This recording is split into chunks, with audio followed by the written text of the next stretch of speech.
Hello and welcome to Mail Rail. You're about to explore some of London's hidden underground postal railway. I'm Andy, your guide today, and I'm joined by Ray Middlesworth. Hi, Ray. Hi. I worked here as an engineer for 27 years, keeping the trains running. But not just any other trains. This unique narrow gauge railway is designed to carry mail, not people. So if you're feeling a little cramped, that's why. Although we have a driver today, the original mail trains were driverless. It was a huge network of automated electric trains running right under central London, carrying mail between main railway stations and sorting offices much faster than along the congested streets above our heads. And it's amazing to think construction of the railway began as far back as 1914, with the tunnels dug by hand. Work was put on hold during the First World War, but when the railway finally opened in 1927, it cut the journey time across London from a few hours to just 30 minutes. It was an engineering marvel. Mail rail ran almost non-stop, night and day, for over 75 years until 2003. As we explore, we'll be going back in time to see tunnels, loading platforms, and a few surprises. We'll be at our first stop in a few minutes.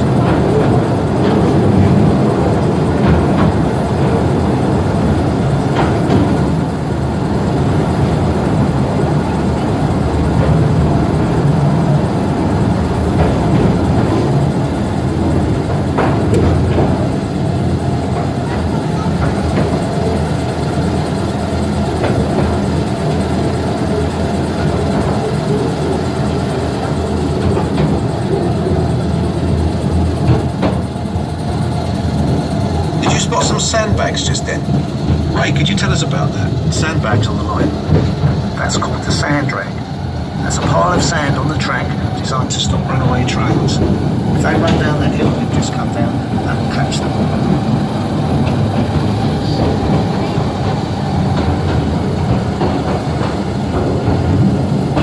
The platform you're about to see looks much as it did on the day it shut down in 2003.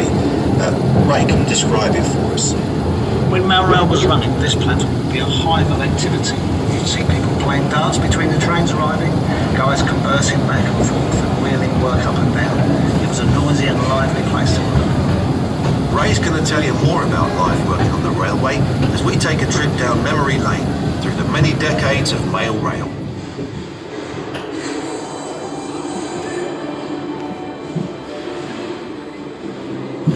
We're under Mount Pleasant sorting office, heading east to Whitechapel.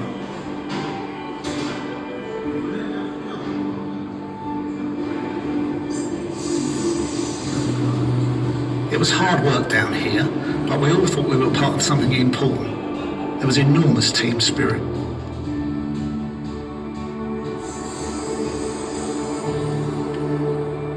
We seemed to get ourselves in the news a lot in the 90s.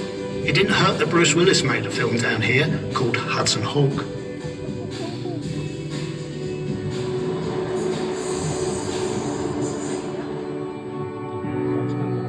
In the 80s, we had our 60th anniversary. Along with that, we had a new brand and finally some new trains.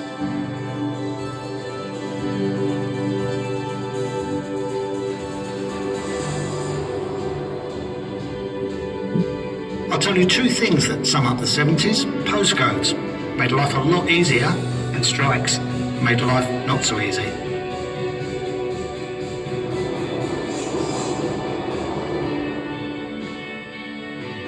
The swinging 60s. Those World Cup stamps sold out after England won. There were a few celebrations down here that summer.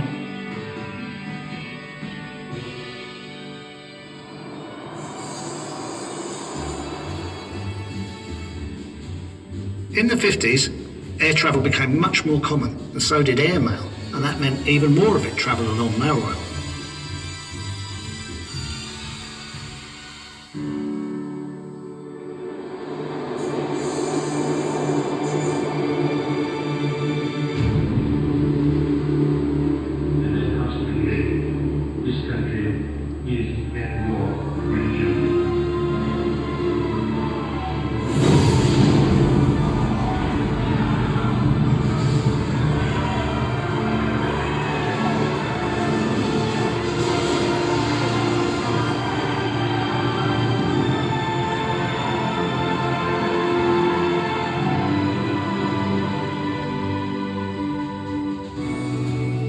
railway was bombed several times.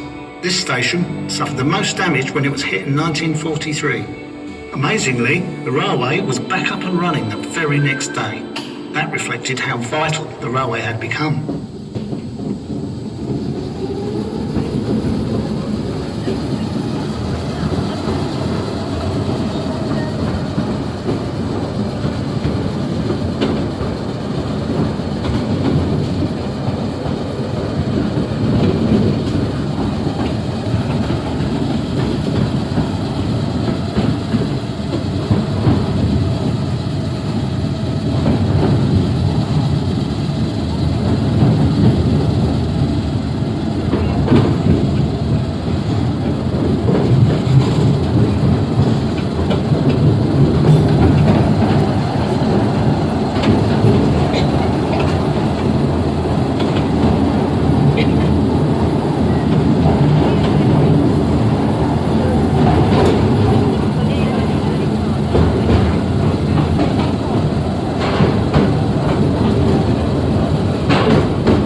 The tunnel off to the left leads to Liverpool Street Station, where mail was transferred to the main railway network. Further down that tunnel, it looks like a maintenance crew is checking the flood barriers. This side's good. What's that like? Big heavy steel doors that close it off. During the railway's construction, 10 men scrambled to safety when the nearby River Fleet broke into where they were digging. The barriers here were installed later, after the war, but they'd never had to be used. Ray, there's something else here that people might be interested in. Can you tell us about that? When we move off just up ahead, look down towards the track. You might catch a glimpse of the train graveyard where disused trains are stored. I must have worked on all of them at some time or other.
Just a power cut.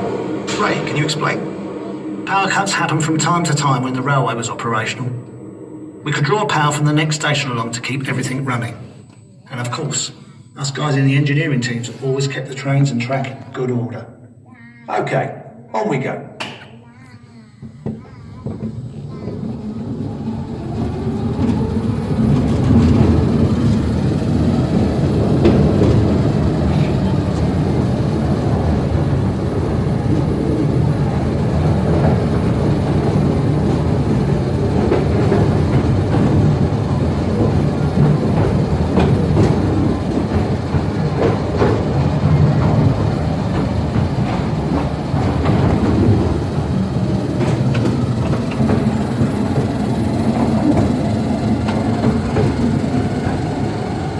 Let's go a bit further back, to the early days in the 1930s. Then there was no email, texting, or instant messaging. People relied on the mail much more than today, especially at Christmas. So there was a lot to move.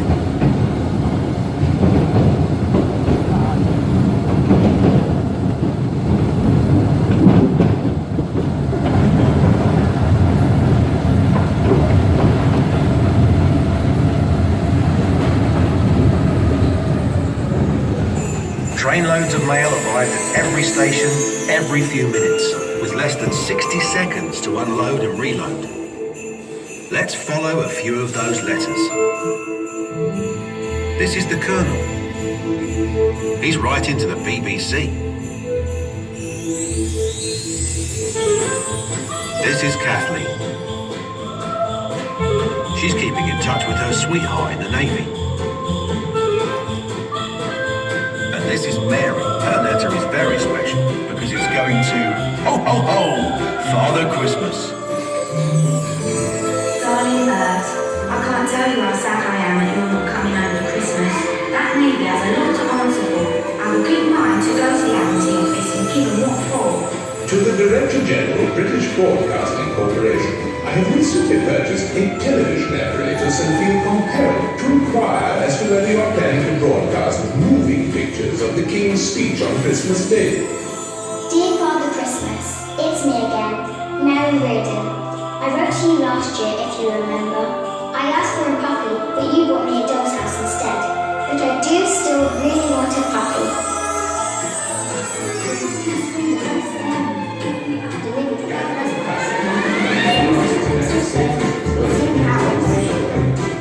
Father Christmas Day, the drawing of a puppy. Must be important. Here you go.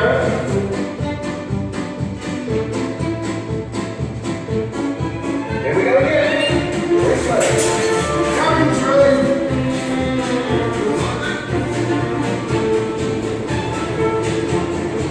On that blooming cat.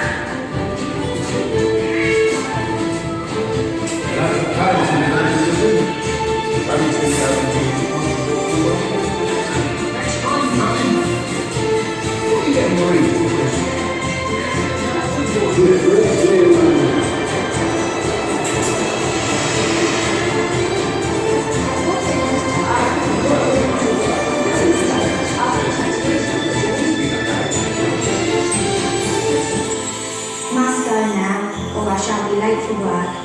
Take good care of yourself, Bert, my love. And Merry Christmas, my darling, Kathleen. I look forward to your response with keen anticipation. Yours sincerely, Colonel Arthur Dingley Crouch, retired.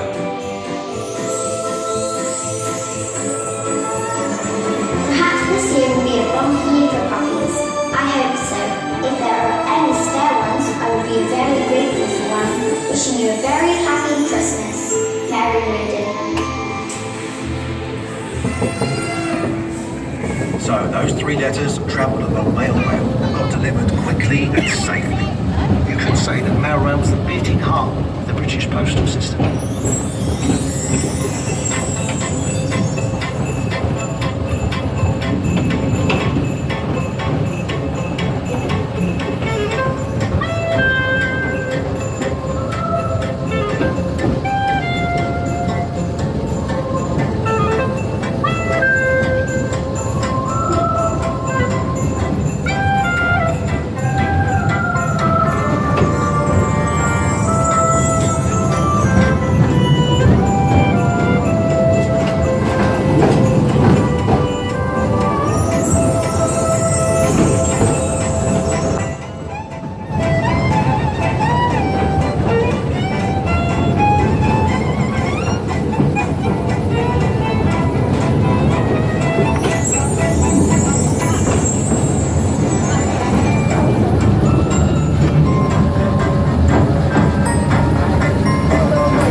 enjoyed your tour of London's hidden postal railway.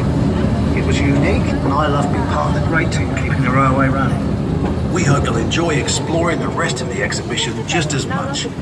Goodbye and Merry Christmas. Goodbye, and Merry Christmas.